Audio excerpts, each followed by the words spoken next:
Hello everyone guys, कैसे हैं आप सभी लोग। स्वागत है आप सभी का एडू कैप्टन पर। जिस बालक और बालिका को मेरा नाम नहीं पता, मेरा नाम है वही साविश अली और यहाँ पर हम LRDI के मोस्ट इंपॉर्टेंट क्वेश्चंस करने वाले हैं जो कि एग्जामिनर पूछेगा ही पूछेगा। तो वही सीधे सीधे इनको रट लेना। यही इस तरीके के क्वेश्चंस को और तरीके से आप प्रैक्टिस कर लेना। इन क्वेश्चंस को आप मतलब और इन जैसे जिस टाइप के मैं क्वेश्चन कराऊंगा ना, उस टाइप के आप किसी बुक या किसी भी आपका जो भी सैम्पल पेपर है उसमें से प्रैक्टिस कर लेना, ठीक है। LRDI हम करने वाले हैं। अच्छा, इससे पहले जिसने मेरा सेशन नहीं देखा है ना, वो इससे पहले वाला सेशन जरूर देख लें। उसके अंदर मैंने बता रखा है कि एग्जामिनर आपके किस तरीके से क्वेश्चन पूछ रहा है, ठीक है। प्रीवियस ईयर हमने सारा देखा था उसके अंदर कि आईपीयू सीईटी मतलब आईपी मैट और ये सीयूटी किस तरीके के क्वेश्चन पूछे जा रहे हैं उसके अंदर, ठीक है। पिछले बार के एग्जाम प्रीवियस ईयर हमने कवर किए थे उसके अंदर। ओके, सो देखते हैं भाई। अच्छा देखो, अवेंजर्स बैच आपका कुछ ही सीट्स गाइस इसकी लिमिटेड बची है ना, और आई थिंक 160 वगैरह कुछ साइड सीट्स इसकी बची हुई हैं। सो आप जल्दी से अगर एनरोलमेंट अगर इसके अंदर नहीं किया तो गाइस देखो कर लो, क्योंकि प्रॉपर मेंटरशिप के अंदर हम ये सारे काम कर रहे हैं। और बाकी आपको टेस्ट वगैरह के भी वीडियो सॉल्यूशन वगैरह प्रॉपर दे रखे हैं, बुक के वीडियो सॉल्यूशन, स्टैट्स के वीडियो सॉल्यूशन। देखो ये चीज़ ना हमें पता है कि आफ्टर 12th आप लोग मतलब ऐसे इतना ज़्यादा बोर्ड का प्रेशर लेके चल रखे होते हो कि ये मतलब अकाउंटेंसी, लाइक अगर आप कॉमर्स से हो तो मैं भी कॉमर्स से ही था, तो अकाउंटेंसी का बर्डन, मैथ्स का बर्डन, इसका उसका, ठीक है। तो मतलब वैसे ही आप सोचते हो कि यार अब बोर्ड खत्म हो गया, मैं फ्रेश हो गया। तो क्या है कि ना, एक नए सब्जेक्ट के लिए, नई चीज़ के लिए ना वो प्रेशर दिया नहीं जाता। ये देखो ह्यूमन नेचर है, नहीं दिया जाता प्रेशर। तो हमने इसी प्रेशर को ना आपको काफ़ी कम तक रिड्यूस कर रखा है। क्या है कि बस आपको क्या है कि ना, बस आपको मोबाइल ओपन करना है, आपका पीसी ओपन करना है ना, और बस आपको वीडियो देखनी है और कुछ ज़्यादा इसमें मेहनत वगैरह नहीं करनी, क्योंकि ज़्यादातर हमने सब चीज़ के वीडियो सॉल्यूशन वगैरह दे ही रखे हैं, ठीक है। पूरे मॉक्स के वीडियो सॉल्यूशन दे रखे हैं आपको। सो अब देखते हैं। अच्छा देखो यार, बाकियों ने CUT वगैरह जैसी हो कि मतलब क्या है कि ना काफ़ी ज़्यादा प्राइजेस रख रखे हैं, बट हमने ना यही प्राइजेस काफ़ी कम में रख रखे हैं। बट उसके अंदर भी हमारी तरफ से एक्स्ट्रा ये है कि भाई अगर आप ये वाला कोड इस्तेमाल कर लेते हो ना, ये वाला कोड का कूपन कोड यूज कर लेते हो, आपको सीधा सीधा ना 1000 रुपये का डिस्काउंट मिल जाएगा। तो आप यू इंटरेस्टेड हो तो वही कर लेना, ठीक है, क्योंकि रैंक वगैरह तभी आती है जब प्रॉपर मेंटरशिप वगैरह मिल जाती है। सो अगर मैं बात करता हूँ, देखो क्वेश्चन के ऊपर आते हैं। बाकी अगर देखो यार थोड़ा जैसे कि अगर मनी वगैरह नहीं है ना, हर किसी की सिचुएशन होती है, मेरी भी सिचुएशन थी। तो आपके लिए बस थोड़ी सी क्या है कि आपको ज़्यादा मेहनत करनी पड़ेगी, है ना, अपनी तरफ से कुछ थोड़े से ज़्यादा एफर्ट लगाने पड़ेंगे। जैसे कि अगर मैं बात करता हूँ, देखो पहला क्वेश्चन है डिप्रेशन मूड से रिलेटेड है, इंसोम्निया किससे रिलेटेड होगा। तो आपको पता भाई, जब डिप्रेशन में बंदा कब पहुंचता है, जब आपका मूड खराब होता है। मूड खराब हो गया, किसी ने धोखा दे दिया वगैरह कुछ भी हो गया, तो डिप्रेशन में चला जाता है बंदा। और कोई तो डिप्रेशन में जाने का रीजन होता नहीं है, मार्क्स कम आ गए तो कोई डिप्रेशन में थोड़ी ना जाता है ना। तो इंसोम्निया इंसोम्निया इंसोम्निया कब होता है, जब आप देखो मूड खराब होता है तो इंसान डिप्रेशन में जाता है। इंसोम्निया में कब चला जाता है, जब इंसान की नींद खराब होती है, स्लीप खराब होती है, जब इंसान ठीक तरीके से सो नहीं पाता। अब आप समझ सकते हो कि इंसान कब नहीं सो पाता है ना, जब आप एग्जाम में मार्क्स कम आ रखे हो या फिर किसी ने धोखा दे दिया हो, ठीक है। तो इंसोम्निया हमारा आंसर हो गया। तो अच्छा देखो, अगला क्वेश्चन है हमारा, देखो मिसिंग नंबर, ठीक है। ये वाला क्वेश्चन आएगा, ठीक है। इसको इंपॉर्टेंट मार्क्स कर लेना। वैसे सारी क्वेश्चन मैंने इंपॉर्टेंट लिया, ये भी आपका आएगा ही आएगा, ठीक है। कोडिंग का क्वेश्चन है आपका ये, ठीक है। सो अब यहाँ पर देखो, आपको मिसिंग कैरेक्टर के मिसिंग नंबर के अंदर करना क्या होता है कि आपको ना छोटे नंबर से बड़े नंबर की तरफ मूव करना होता है। जैसे कि आपके दो छोटे नंबर्स है ना, इनसे मुझे एक बड़े नंबर बनाने हैं। अब देखो ये बड़ा नंबर आप बना कैसे सकते हो, आपने यहाँ पे देखा कि यार ये 44 है, यानी कि 44 में कैसे बना सकता हूँ, 11 इंटू 4, है ना। 11 इंटू 4 मेरा 44 बन सकता है। अब आपने देखा 11 मेरा कैसे बनेगा, अगर मैं 15 में से 4 माइनस कर दूं तो मेरा 11 आ जाएगा ना, 11 आ जाएगा। अब देखो या तो अब देखो बिल्कुल एग्जाम वाली अप्रोच यहाँ पर करेंगे। अब आपका 44 बना कैसे है, या तो आपने पिछला नंबर मल्टीप्लाई कर दिया 4, या आपने अलग से एक 4 मल्टीप्लाई कर दिया, है ना, अलग से अपनी तरफ से आपने एक 4 लिया और तब मल्टीप्लाई कर दिया, तब आपका 44 आएगा। अब देखो यहाँ से हमें पूरी श्योरेंस कब मिलेगी, जब हम ये वाला चेक करेंगे। आपने ये तो देखा भाई इन दोनों के बीच का डिफरेंस लिया गया है, तो यानी कि 16 और 21 का बीच का डिफरेंस आपका कितना आ जाएगा, 15, है ना। 15 चौके 60, यानी 15 4 60 होता है। मीन्स आपने ये पिछला वाला नंबर नहीं लिया है, आपने अलग से एक 4 लिया है ना, अलग से एक 4 लिया, जैसे कि हमने यहाँ पे देखा ना, अलग से 4 लिया है। सो अलग से आपने 4 लिया, तो आप क्या करोगे भाई कि यहाँ पे लाइक मैंने मान लिया x है ना, x आपका नंबर है, और आपने क्या करा है, x में से 7 माइनस करा है, x में से आपने 7 माइनस करा, यानी कि आपने 15 में से 4 माइनस किया था, 21 में से 6 माइनस किया था, तो x में से आप 7 माइनस करोगे, ठीक है। फिर आप 4 से मल्टीप्लाई कर दोगे, तब आपका कितना आ जाएगा 68, ठीक है। x माइनस 7 है ना, 17 4 या 17 चौक 68 होता है, यानी 17 एंड x माइनस है, यहाँ पे जाने के बाद प्लस हो जाएगा। So answer is 24। बस आपको लॉजिक समझना है, बाकी तो अपना आप ही हो जाएगा और लॉजिक हो जाएगा। मैंने जो तरीका बताया ना वैसे अप्लाई करना, पहले आप इसको फैक्टर कर लेना। अगर ऐसे सोचोगे तो देखो मिसिंग नंबर के अंदर बहुत रेयर का केस होता है जिसके अंदर प्लस वाला लॉजिक लगता है, प्लस माइनस वाला। जनरली मल्टीप्लाई वाले लॉजिक लगते हैं, ज़्यादातर 60% चांस होता है कि मल्टीप्लाई वाले लॉजिक लगे और प्लस वाले कम। अब देखो यार, ये वाला क्वेश्चन है वेन डायग्राम, ये भी मोस्ट इंपॉर्टेंट क्वेश्चन है गाइस। एग्जामिनर भर के पूछा है, मैंने पिछली बार ढंग से देख लिया। आईपी मतलब आईपी मैथ्स वाले क्वेश्चन, मतलब जितने भी हमारे रोहतक वगैरह इंदौर वगैरह उसमें भी पूछे ही जाते हैं ये, ठीक है, खासकर रोहतक में। और सीयूटी में भी आते हैं, सीयूटी में तो भर के ही आए थे। भले ही एग्जामिनर ने गलत क्वेश्चन बनाए थे मगर दिए थे उसने, ठीक है। मुझे तो ऐसा लग रहा था मुझ जैसे किसी से पेपर बनवा दिया, मजाक कर। तो वुमेन रिसर्चर्स इंट्रोवर्ट है ना। इंट्रोवर्ट कौन होते हैं? जो कि मतलब ज़्यादा किसी से बोलते नहीं है, अपने में मतलब घूमे रहते हैं ना। आपने देखा भी होगा क्लास के अंदर कि कोई बच्चा ऐसा होता है जो ज़्यादा किसी से बोलता नहीं है, ना के बराबर ही बोलता है। वैसे तो कम ही होते हैं, है ना। इंट्रोवर्ट है, रिसर्चर्स है, वुमेन्स है। अच्छा देखो वीमेन हो गई, है ना, वीमेन। तो क्या वीमेन सारी इंट्रोवर्ट होती हैं? है ना। देखो ह्यूमन है, इंट्रोवर्ट भी हो भी सकता, नहीं भी हो सकता, ठीक है, सीधी सी बात है। ये आपकी वीमेन हो गई, ये आपकी इंट्रोवर्ट हो गई। तो वीमेन इंट्रोवर्ट हो भी सकती है, नहीं भी हो सकती। अच्छा रिसर्चर्स हैं, तो क्या रिसर्चर्स वीमेन नहीं हो सकते? हो सकते हैं। क्या रिसर्चर इंट्रोवर्ट नहीं हो सकते? हो सकते हैं, है ना। क्या रिसर्चर इंट्रोवर्ट और वीमेन दोनों नहीं हो सकते? हो सकते हैं। तो आपने देखो ऐसे तो बना लिया, बट बेहतर था आप लोग इसको ऑप्शंस के साथ करते, बड़ी आराम से आप ऑप्शन एलिमिनेट कर सकते थे। जैसे कि ये वाला ऑप्शन किसी एंगल से हो ही नहीं सकता। जैसे कि अगर मैं मान लेता हूँ भाई ये वीमेन है, ये रिसर्चर है, सारी वीमेन रिसर्चर्स होते हैं, यानी कि आदमी की कोई वैल्यू नहीं है ना, आदमी रिसर्चर नहीं होंगे। तो ये कल कैंसिल कर दोगे। अच्छा ये भी आप सीधे कैंसिल कर देते भाई कि वीमेन सारी रिसर्चर्स होती हैं, इंट्रोवर्ट होती है, ये भी कैंसिल हो जाएगा। अच्छा ये भाई कि वीमेन रिसर्चर्स इंट्रोवर्ट, है ना। अच्छा देखो मैंने ऐसे लिख दिया है, आप यहाँ पे इंट्रोवर्ट भी लिख सकते हो, यहाँ पे रिसर्चर्स भी लिख सकते हो, कुछ भी लिख सकते हो। तो क्या वीमेन इंट्रोवर्ट नहीं होती? होती है भाई, बहुत सारी होती हैं। तो ये भी कैंसिल हो गया। So option 3 is my answer.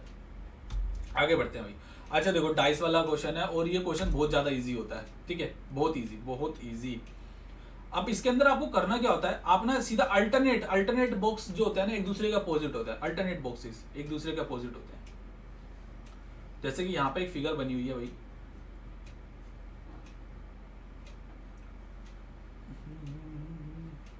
ये आपकी फिगर है, and at the rate hashtag percentage dollar plus, ठीक है। सो आपको यहाँ पे ना मैंने बता रखा कि जो बॉक्सेस होते हैं ना, अल्टरनेट बॉक्सेस एक दूसरे के अपोजिट होते हैं। यानी कि इसका अल्टरनेट कौन सा हो गया, ये है ना, एक छोड़ के एक। ओके इसका अपोजिट कौन सा हो जाएगा, ये। अब बचे कौन सा, ये और ये, तो इनके अपोजिट कौन से हो जाएंगे, दिस। यानी एट द रेट का अपोजिट क्या हो जाएगा, डॉलर। तो मैं बताना भाई हैशटैग का अपोजिट क्या हो गया, हैशटैग का अपोजिट एंड हो गया। तो इतना ही, और सॉरी ये डॉलर पे क्लिक कर रहा हूँ मैं, हैशटैग का अपोजिट हो गया एंड, ठीक है। तो इतना सिंपल सा क्वेश्चन है। बस आपकी और भी इसी तरीके से शेप्स बना दी जाती है ना, जैसे लाइक इस तरीके से आ जाएगा, इस तरीके से इसको हॉरिजॉन्टल वे में करके दे देगा। तो आपको पता है भाई इसके अपोजिट है, इसके अपोजिट है, इसके अपोजिट हो जाएगा, है ना। और भी तरीके से है, बस आपको यहाँ पे ये ध्यान देखना है कि अल्टरनेट्स जो बॉक्सेस, अल्टरनेट्स जो आपके स्पेस है वो एक दूसरे के अपोजिट होते हैं। अगला क्वेश्चन है देखो, अच्छा देखो मिरर इमेज का क्वेश्चन मोस्ट इंपोर्टेंट, ये भी आता ही आता है। तो देखो यार मैं ना ऑप्शन के थ्रू करूंगा इसको क्वेश्चन को, है ना। ऐसे देखो करने को हो जाएगा, बट हमें ना अभी यहाँ पर क्विक अप्रोच देखनी है, क्विक अप्रोच से कैसे करना है। ओके सो आपको पता भाई यहाँ पर जे मिरर इमेज जो होती है लेटरल इन्वर्टेड होती है, यानी कि जो इस तरीके से उल्टी होती है। यानी कि अगर जे इस तरफ मुंह करा हुआ है ना, तो यहाँ पे जे भी इस तरीके से मुंह करा होगा, इसका जो आगे का हिस्सा है इधर भाग रहा होगा, ठीक है। एफ ने अगर मिरर की तरफ फेस कर रखा है तो यहाँ पर एफ भी मिरर की तरफ फेस करेगा, है ना। आपने देखा भी होगा कि आप अगर शीशे के सामने देखते हो तो आपका ये वाला हिस्सा इस तरफ होता है और ये वाला हिस्सा इस तरफ होता है ना शीशे में। ऐसा तो नहीं होता ना, कि मैं कैसे एक्सप्लेन करूँ, आपने देखा होगा शीशा, ठीक है, देखते ही हो सुबह। तो जे है यानी कि इसके इस तरफ तो राइट हैंड साइड पे तो जे ही आएगा। ये देखो कैंसिल कर दो बिल्कुल, है ना। कितना बेकार क्वेश्चन था। मतलब कितने बेकार ऑप्शन थे, 2 और 4, MM दे रखा है। सो कैंसिल हो गया ये, है ना, यहाँ से देखना है हमें, MM थे, कैंसिल कर दिया हमने। अब आप देखो यहाँ पे J है, तो मैं J को चेक ही नहीं करूंगा, F दोनों सेम है, F को भी चेक नहीं करूंगा। आपको दिख रहा है भाई यहाँ पर Q आ रखा है, F के बाद आपका Q आएगा, और यहाँ पे O दे रखा है, तो ये भी कैंसिल कर दो, आंसर दिस। यानी ऑप्शन के थ्रू जाएंगे तो जल्दी क्वेश्चन हो जाएंगे। यहाँ पे देखो हम ऑप्शन के थ्रू, खैर ये तो क्वेश्चन इतना ज्यादा इजी था, ऑप्शन के थ्रू ही आए जाते। ये इस वाले क्वेश्चन वैसे इजी है, बट ऑप्शन के थ्रू जाएंगे तो और जल्दी हो जाएगा। पिछली जो हमारी जो पिछली क्लास थी, आप लोग ने अगर देखी नहीं है तो वो देख लेना, मैंने उसके अंदर बहुत बता रखा है कि ऑप्शन के थ्रू कैसे कैसे जाना होता है। और मेन जो मैंने प्रायोरिटी दी है वो ऑप्शन के थ्रू ही दी है, क्योंकि देखो यूट्यूब पे जाहिर सी बात है, मैं भी प्रैक्टिस क्लासेस ले रहा हूँ, तो इसके अंदर इतना तो मैं बेसिक वगैरह सिखा नहीं पाऊंगा, बट जो मैं बेस्ट दे सकता हूँ वो यही है कि आपको शॉर्ट तरीके बताऊं जो कि 100% एप्लीकेबल है। ठीक है, रीजनिंग के अंदर ऑप्शन से करना 100% एप्लीकेबल होता है। एक आधी क्वेश्चन आता है जिसके अंदर हमें थोड़ा चेक करना पड़ता है, बाकी हो जाता है। ठीक है, अब आप देखो यार, ये देखो, इसको मैं मतलब जितने भी क्वेश्चन लूंगा ना उनके अंदर मैं जनरली ऑप्शन में यूज करके दिखाऊंगा आपको कि ऐसे कैसे ऑप्शन यूज करते हैं। अब ना आप देखिए यार कि ना मैं कोई भी एक, अब देखो यहाँ पे ना, अच्छा इस तरीके के क्वेश्चन होते क्या है कि आपको ना नेक्स्ट फिगर बतानी होती है कि इसके अंदर क्या आएगा। ठीक है, तो इसके अंदर क्या आएगा, तो एक पैटर्न चल रहा होता है कि ये फिगर पहले यहाँ पे थी, अब यहाँ पे है, अभी तो आपको अंदाजा लगाना होता है कि यहाँ पर आएगी ये। जैसे कि इसमें ब्लैक डॉट की बात करूँ ना, तो मैंने ज्यादा चेक नहीं करा, मैं इजी वे बता रहा हूँ आपको। जैसे कि ब्लैक डॉट अभी यहाँ पर है, तो मुझे देखना है कि भाई आगे क्या होगा, आगे क्या होगा। तो मुझे ब्लैक डॉट से पहले देखना होगा कि ब्लैक डॉट से पहले यहाँ पे था का कौन। तो यहाँ पे स्टार था, स्टार गया कहाँ पर है, बीच में आ गया। यानी कि पहले जो स्टार था वो सबसे ऊपर था, बाद में वो स्टार नीचे आ गया है। यानी कि जो कोने वाला जो सिंबल था वो मेरा बीच में आ गया, मिडिल में आ गया। तो ये ब्लैक डॉट भी आपका मिडिल में आएगा, है ना। ये स्टार था, ये बीच में आ गया, है ना, बीच में आ गया ना स्टार। ये देखो, ये स्टार यहाँ पर था, ये बीच में आ गया। तो अब ये ब्लैक डॉट भी मिडिल में ही आएगा। ब्लैक डॉट मिडिल में कहाँ पर है, इसके अंदर है, तो ये मैं कैंसिल कर दूंगा, ये मैं कैंसिल कर दूंगा, है ना। ऑप्शन के थ्रू करना है भाई, वरना तो सारे फिगर आप चेक करने बैठोगे क्या, है ना। क्विक अप्रोच नहीं है भाई, एग्जामिनर ऑप्शन देता है इसी वजह से कि आप जल्दी से थोड़ा कर उड़ा के निकलो। ठीक है, अब आपने यहाँ पे देखो यार, ट्राइंगल यहाँ पे बड़ा है, यहाँ पे छोटा हो गया। ट्राइंगल यहाँ पे बड़ा है तो यहाँ पे छोटा नहीं होना चाहिए ट्राइंगल, यहाँ पे तो बड़ा, ये भी कैंसिल हो जाएगा। Option 4 is my answer. ठीक है, सो अगर इस तरीके से करते हो तो इजी पड़ रहेगा काफी क्वेश्चन, वरना अगर एक एक फिगर चेक करोगे तो भाई ओहो, फिर तो खुदा बचाए। अच्छा देखो, इस वाला क्वेश्चन है, ऑड वन आउट है, ऑड वन आउट की कैटेगरी के अंदर आता है और अच्छा क्वेश्चन है। अब आपको देखना है यार, ये ना अब 210 14 से बना कैसे, 210 और 14 के बीच में रिलेशन क्या है।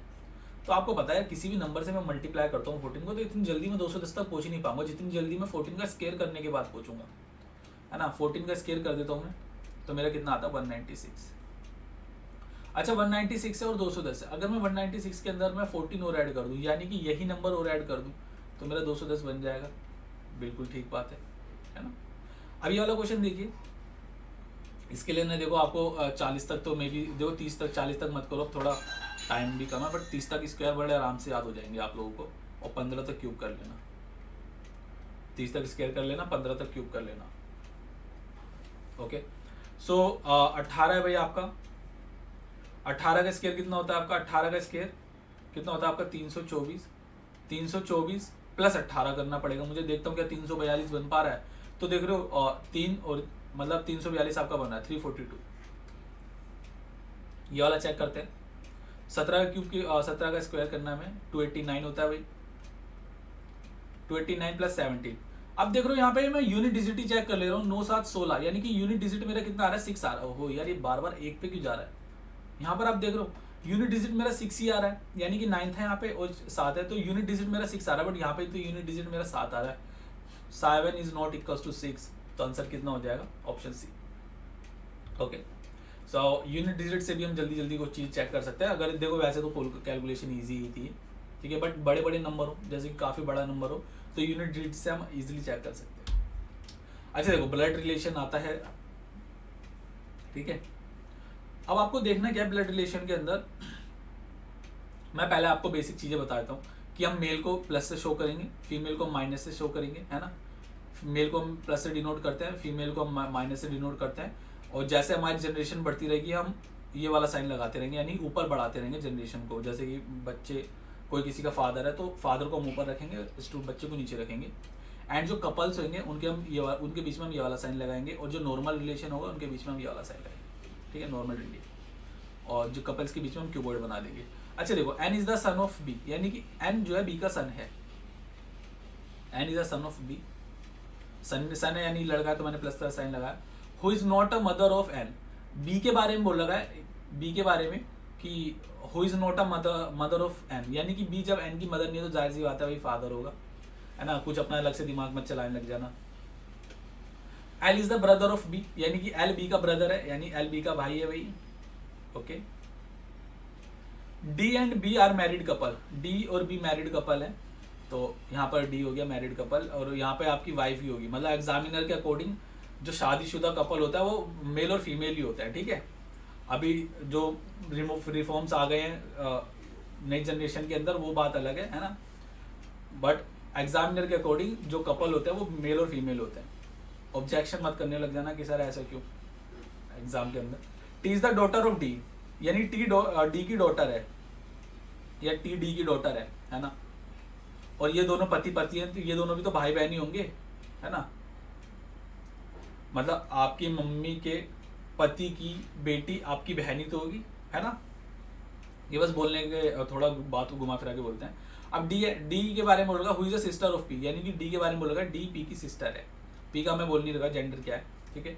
तो अगर हमसे पी के जेंडर के बारे में पूछता है तो हम बता नहीं पाएंगे, है ना, ऑप्शन में है भी नहीं। How is N related to T, यानी कि एन पी की एन टी से किस तरीके से रिलेटेड है, एन टी से, एन टी का भाई है, ब्रदर है, यानी ऑप्शन 4, ठीक है। ओके, सो आई होप समझ आया होगा आप लोगों को। आगे बढ़ते हैं। अच्छा देखिए यार, यहाँ पे आपको ऑड वन आउट बताना है, तो यानी कि 3 ऑप्शन आपके एक जैसे एक मतलब सिमिलर होंगे, एक ऑप्शन आपका अलग होगा, तो ये वाला क्वेश्चन भी आप एग्जाम में आते हैं। सो मेमोरी, वेट, इंटेलिजेंस और एप्टीट्यूड, इंटेलिजेंस एप्टीट्यूड मेमोरी तीनों एक चीज से रिलेटेड है ना। इंटेलिजेंस अच्छा होगा तभी एप्टीट्यूड कर पाओगे, मेमोरी वगैरह, है ना, तीनों ही आपकी जनरल, आपने देखा होगा जनरल इंटेलिजेंस मैथ्स को बोला, मतलब रीजनिंग को बोला जाता है जनरल इंटेलिजेंस, और उसके अंदर एप्टीट्यूड भी आती है, मेमोरी बेस्ड सारी चीज होती है। सो ये तो तीनों आपके एक जैसे होगा। वेट का क्या रिलेशन है इसमें, वजन का क्या रिलेशन है, जिसका वेट ज्यादा होगा वो इंटेलिजेंट होगा क्या, ऐसा कुछ तो नहीं है ना। सो वेट यहाँ पर ओड होगा, आंसर इज वेट। ओके, कि जिसका वेट कम होगा वो इंटेलिजेंट होगा। अच्छा देखो, दिमाग का वजन से कुछ लेना देना नहीं होता ना, वो बात अलग है कि दिमाग पे ज्यादा खा लिया आपने, आपका वजन बढ़ा, दिमाग पे गैस चढ़ लिया, तो वो बात अलग है। अच्छा देखो, ये जो क्वेश्चन है ना, नंबर सीरीज का क्वेश्चन है, और नंबर सीरीज में जनरली क्या होता है कि ना एग्जामिनर डिफरेंस वाली सीरीज आपको देता है ना। अब देखो, हमें पता कैसे लगाना है कि हमसे डिफरेंस वाली सीरीज पूछी है या फिर मल्टीपल या फिर स्क्वायर क्यूब में लॉजिक लगा रखा है। जब इनके बीच का गैप ज़्यादा ना हो ना, जैसे कि अगर मैं 7 को 2 से मल्टीप्लाई करता हूँ तो मेरा 146 आता है, बट यहाँ तो 102 है, तो यानी कि यहाँ पे मल्टीपल से छोटा है, यानी कि यहाँ पे डिफरेंस यूज़ किया गया होगा। अच्छा, इन दोनों के बीच का डिफरेंस लेता हूँ तो आपका 11 आ जाएगा, 16, 22, 29। तो ये देखो, अभी कुछ लॉजिक पता चला क्या मुझे कि 11, 16, 12, 22, 29, कुछ लॉजिक समझ आ रहा है नहीं, तो मैं अगेन डिफरेंस लूँगा यहाँ पर। ओके, सो यहाँ पर आपका 5 का डिफरेंस आ रहा है ना, और 6 का डिफरेंस आ रहा है, आपका 7 का डिफरेंस आ रहा है। तो अब मेरे को समझ आया कि भाई आपकी जो कॉन्टिन्यूस काउंटिंग चल रही है, 5, 6, 7, तो आपका यहाँ पर आ जाएगा 8, है ना। 8 ऐड कर लीजिए, 29 के अंदर आप 8 ऐड करेंगे तो 9, 8, 17, यानी कि 37 ऐड कर देंगे। ओके, 37। अच्छा, 102 के अंदर 37 ऐड करेंगे तो यूनिट डिजिट आपका 9 आ रहा है, बट 9 यूनिट डिजिट आपके 2 है, ठीक है। इस वजह से मेरे को पूरा ही चेक करना पड़ेगा, ये तो हो ही नहीं सकता। सो 139, वैसे भी ईजी था, ऑप्शन ए, ठीक है। तो बार बार मैं यूनिट डिजिट पे जोर इस वजह से दे रहा हूँ क्योंकि एग्जाम में काफ़ी एप्लीकेबल होते हैं यूनिट डिजिट वगैरह चेक करना, ठीक है। अच्छा देखो यार, ये क्वेश्चन है आपका, ये आपका लेटर सीरीज का क्वेश्चन है। अब देखो, इस क्वेश्चन को मैं किस तरीके से हैंडल करता हूँ, इसके लिए आपको मैंने पिछली क्लास में बता रखा है, मैंने आपको कोडिंग की बता भी रखा था, तो लेटर्स के कोड भी याद करवाए थे। अगर आपको और अच्छे तरीके से याद करना है ना, तो मेरी प्लेलिस्ट है, ठीक है। प्लेलिस्ट है मेरी यहाँ पर। देखो, मेरी ना यहाँ पे 2 क्लासेस चली थी, मतलब 2 प्लेलिस्ट है मेरी, क्वांटिटी एप्टीट्यूड की और लॉजिकल रीजनिंग की, LRDI की। सो आप LRDI वाली प्लेलिस्ट में जाना, उसके अंदर मैंने काफ़ी सारे टॉपिक्स करवा रखे हैं, मतलब कोडिंग डिकोडिंग हो गया, नंबर सीरीज हो गया, लेटर सीरीज, काफ़ी सारे टॉपिक्स करवा रखे हैं, तो आप उसको अच्छे से कर सकते हो। मैंने बहुत ज़्यादा क्वेश्चन करवाए, उसके अंदर बिल्कुल एकदम क्लियर हो जाएगा वो, ठीक है। फ्री में ये मजा ले सकते हो आप लोग, ठीक है। और क्वांटिटेटिव एप्टीट्यूड के अंदर भी मैंने एवरेज वगैरह कंप्लीट करवा रखे हैं, तो यहाँ से भी आप पूरा कंप्लीट पढ़ सकते हो, पूरा डिटेल में विद ट्रिक्स के साथ है, शॉर्ट से शॉर्ट तरीका बता रखा है मैंने, ठीक है। अच्छा देखो, यहाँ पे हम डायरेक्ट बात करेंगे, जैसे कि P16 है आपका, R18 हो गया, T20 हो गया एंड V22 हो गया। सो आपने देखा भाई यहाँ पे आपका कितना +2 किया गया है, यहाँ पर आपका +2 किया गया है, यहाँ पर भी आपका +2 किया गया है, तो यहाँ पर भी तो +2 ही किया जाएगा दोस्तों। तो यानी कि 22 के अंदर मैं 2 ऐड करता हूँ तो 24 आता है, तो 24 पे कौन आता है आपका x आता है, y वाला कैंसिल कर दूंगा, ठीक है। सेकंड ही, अच्छा देखो यहाँ पर W है, यहाँ पर आपका V दिख नहीं रहा, मुझे नहीं दिख रहा, ठीक है। सो सेकंड ही मैं चेक कर लेता हूँ, मेरे को लास्ट वाला तो U है ना, तो वो मैं चेक नहीं करूंगा। यहाँ पर आपका N14 है, P16 है, R18 है और T20 हो गया। सो देख रहे हो 14 16 यानी +2 तो यहाँ पर ही +2 किया जाएगा गाइज, यानी 20 के अंदर अगर मैं +2 करता हूँ तो मेरा आता है 22 यानी कि V XV। Option 4 is my answer, है ना। देखो अभी आपने देखा होगा कि अब तक मैंने सारे क्वेश्चन जो करे ना ऑप्शन के थ्रू ही करे हैं, बिकॉज ये क्विक अप्रोच है। अगर ऑप्शन के थ्रू नहीं करोगे तो आप पूरा निकालोगे, यानी कि 2 एक्स्ट्रा लेटर और निकालोगे, है ना, 2 एक्स्ट्रा लेटर आपको और निकालने पड़ेंगे, जिसमें कि टाइम वेस्ट होगा आप लोगों का और फायदा कुछ ही नहीं है।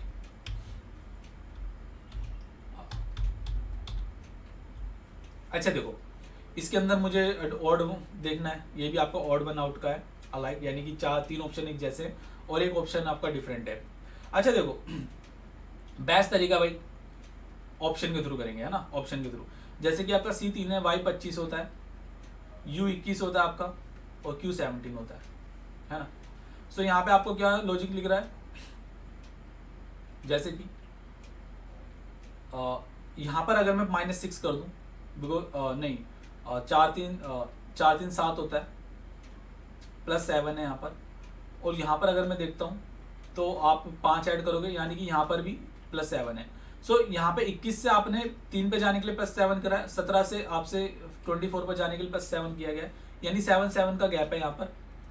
ऑप्शन सेकंड देखता हूँ तो आपका T20 होता है, P16 होता है, L12 होता है और H8 होता है, ठीक है। सो यहाँ पर आप देखोगे भाई कितने का गैप है, 8 का गैप है, और यहाँ पर कितने का गैप है, 8 का गैप है, यानी कि यहाँ पर आपका 7 का गैप था, यहाँ पर 8 का गैप है। तो लास्ट एक तीसरा ऑप्शन और चेक कर लेता हूँ, यहाँ से मेरे को कंफर्म मिल जाएगा कि इन दोनों में से कौन सा गलत है। सो N14 होता है, J10 होता है आपका, F6 A1, तो यहाँ पर आपका कितने का गैप है, एक सेकेंड, J10 हो गया, 9 का गैप है ना, और यहाँ पर आपका कितने का 4 8 का गैप है। ओके, सो आंसर ना देखो मेरा यही होगा, बिकॉज यहाँ पे आपके ना फिक्स गैप चल रहे हैं, 7 का गैप है, 8 का गैप है ना, और यहाँ पे आपका 9 का गैप था, यहाँ पर 8 का गैप है, यानी कि गैप्स डिफरेंट है। यहाँ पे गैप सेम थे, यहाँ पर गैप सेम थे, यहाँ पे गैप डिफरेंट है। एक लास्ट वाला ऑप्शन और चेक कर लेता हूँ सहूलियत के लिए, कहीं यहाँ तो कुछ और लॉजिक नहीं दे रहेगा, अगर देखो कुछ और लॉजिक मिलेगा तो फिर हम कुछ और चेक ट्राई करेंगे। जैसे कि F6 है, B2 है, X24 है और T20 होता है आपका, है ना। यहाँ पर आपका कितने का गैप है, B2 है ना, तो यहाँ पर आपने देखो यहाँ से हम प्लस की तरफ जा रहे थे बच्चे, यहाँ से यानी कि इस तरफ प्लस की तरफ मूव कर रहे हैं हम। सो यहाँ पर आपने 6 और 2 8 का गैप है, और यहाँ पर अगर मैं देखता हूँ तो यहाँ पर भी आपका 8 +8 किया गया है ना, इस तरफ मूव किया हमने +8। अब आप कहोगे कि सर 24 के अंदर +8 करने पर 8 कैसे आएगा, तो आपको पता भाई X 24 होता है, Y आपका 25 होता है और Z आपका 26 होता है, तो इसके बाद जो होती है ना आपकी काउंटिंग रिपीट हो जाती है ना, यानी अगला जो 27 होगा ना वो आपका A होगा, है ना, और 26 कौन सा होगा आपका B, ठीक है। इसी तरीके से आपने 6 ऐड करा है तो आपका 30 हो गया, तो 30 कौन सा नंबर होगा आपका 6, यहाँ पर आगे चल के। ओके, सो ये पूरी जो डिटेल नॉलेज है मैंने कोडिंग डिकोडिंग मतलब प्लेलिस्ट होगी मेरी, उसके अंदर आप देख लीजिएगा। अच्छा देखो यार, ये वाला क्वेश्चन मैं होमवर्क के लिए दे रहा हूँ, सीरियसली मेरे को लग रहा है थोड़ी वीडियो लंबी हो जाएगी, होमवर्क के लिए है। अच्छा देखो, आप कहोगे कि सर ये तो करवा नहीं रखा आपने, तो होमवर्क में कैसे दे रहे हो। पिछली प्ले क्लास है मेरी, और एग्जामिनर ने ये वाले क्वेश्चन ना भर के पूछ रखे, CUT के अंदर भी, IP MET के अंदर भी। तो पिछली क्लास के अंदर ये वाला क्वेश्चन मैंने काफी डिटेल में बता रखा है, ऑप्शन से कैसे करते हैं वो भी मैंने बता रखा है, ठीक है। तो ये वाला क्वेश्चन आपको होमवर्क के अंदर मतलब कमेंट में इसका आंसर करना है, ठीक है। यार देखो कमेंट लिखने जा रहा हूँ, ऊपर कमेंट लिख रहा हूँ मैं, ठीक है। Okay, so I hope guys आपको लेक्चर वगैरह अच्छा लगा होगा, और अच्छा लगा है तो प्लीज़ लाइक वगैरह करो इसको, नहीं हो तो सब्सक्राइब करना, है ना। और जो बच्चा अगर चाहता है कि भाई अच्छी रैंक वगैरह लाए तो आए हमारी मेंटरशिप की छत्र छाव में, ठीक है। ऑफर वगैरह चल रहा है और कुछ ही लिमिटेड सीट बची है गाइज, क्या पता अगला नंबर आपका ही हो रैंक में के अंदर। So thank you guys.